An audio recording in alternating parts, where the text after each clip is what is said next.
সবাইকে ওয়েলকাম এবং নমস্কার সিপিরিয়া চ্যানেলের আরেকটি নতুন ভিডিওতে। আজকে শেয়ার করব খুব কম সময়ে তৈরি হয়ে যাওয়া বাচ্চাদের স্কুলের টিফিন বা বাড়ির জলখাবারের জন্য উপযোগী আলু ভেন্ডির একটি ঝোল তরকারির নতুন রেসিপি।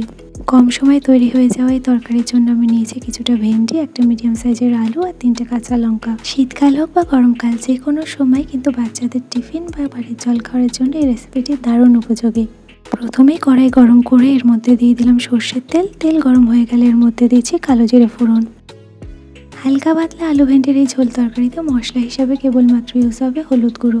হলুদ গুঁড়ো ছাড়া আর কোনো রকম মশলা এতে লাগবে না।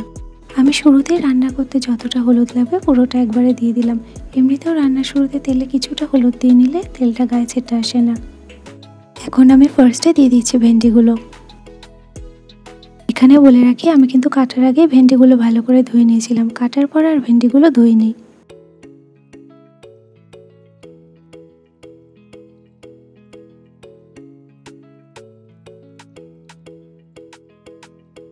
ভেন্ডিগুলো দিয়ে আমি কিছুক্ষণ ভেজে নেব।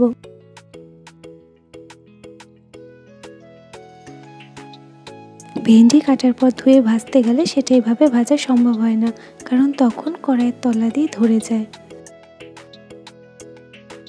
এর জন্যই ভেন্ডি সবসময় কাটার আগে ভালো করে ধুয়ে নিলে ভাজতে সুবিধা হয়। ভেন্ডি কিছুটা ভাজা হয়ে গেছে, এবার আর কিছুক্ষণ নেড়ে আলুগুলোও দিয়ে দিচ্ছি।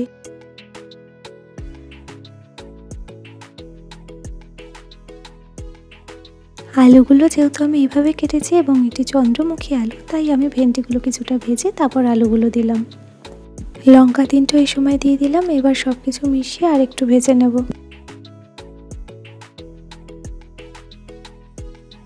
তেল মশলা কম লাগলেও রান্নাটি তৈরি হয়ে গেলে কিন্তু এটি খেতে খুব সুন্দর লাগে। আলু ভেন্ডিটা আমি এইভাবে কিছুক্ষণ ভেজে নিয়েছি। এখন আমি স্বাদ মতো প্রয়োজন অনুযায়ী লবণটা দিয়ে দিচ্ছি, এতে তরকারিগুলো মজে যাবে।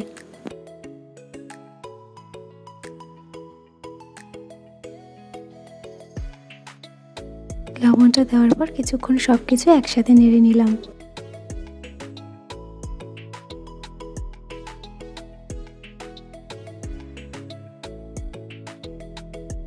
এবার যে যতটা ঝোল রাখবেন সেই বুঝে জলটা দেবেন। এখানে আমি সব মিলিয়ে 1 গ্লাসের কিছুটা কম জল দিয়েছিলাম। জলটা দিয়ে সব কিছু নেড়ে 7 থেকে 8 মিনিটের জন্য কড়াইটা একবার ঢাকা চাপা দিয়ে রাখতে হবে। আর গ্যাসের ফ্লেমটা এই সময় মিডিয়ামে রাখবেন।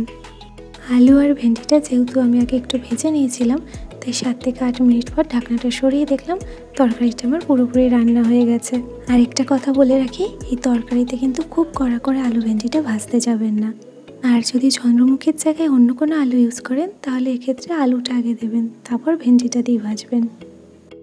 খুন্তি দিয়ে লঙ্কা 3টে একটু গলিয়ে দিচ্ছি, যাতে ঝোলটা একটু ঝাল ঝাল হয়। এই সময় আমি গ্যাসের ফ্লেমটা নিভিয়ে দিচ্ছি, কারণ আমি ঝোলের পরিমাণটা এরকমই রাখবো। এই তরকারিটা এরকম পাতলা ঝোলই ভালো লাগে। ভেন্ডি সেদ্ধ হয়েছে কিনা সেটা তো দেখেই বোঝা যাচ্ছে। আলুটা সেদ্ধ হয়েছে নাকি সেটা দেখার জন্য আমি একটু খুন্তি দিয়ে দেখে নিচ্ছি। আলুটাও ভালোভাবে সেদ্ধ হয়ে গেছে। এইভাবে খুবই ঝটপট কম তেল মশলায় তৈরি হয়ে গেল আলু ভেন্ডির পাতলা ঝোলের এই সুস্বাদু তরকারি, যেটি রুটি বা গরম ভাতের সাথে সবসময় ভালো লাগে। আপনারাও এইভাবে রেসিপিটি বানিয়ে দেখুন এবং আমায় জানান কেমন লেগেছে। ভিডিওটি দেখার জন্য অসংখ্য ধন্যবাদ। রেসিপিটি যদি ভালো লেগে থাকে তাহলে আমার চ্যানেলটিকে সাবস্ক্রাইব এবং লাইক, কমেন্ট, শেয়ার করে আমার পাশে থাকার অনুরোধ রইল।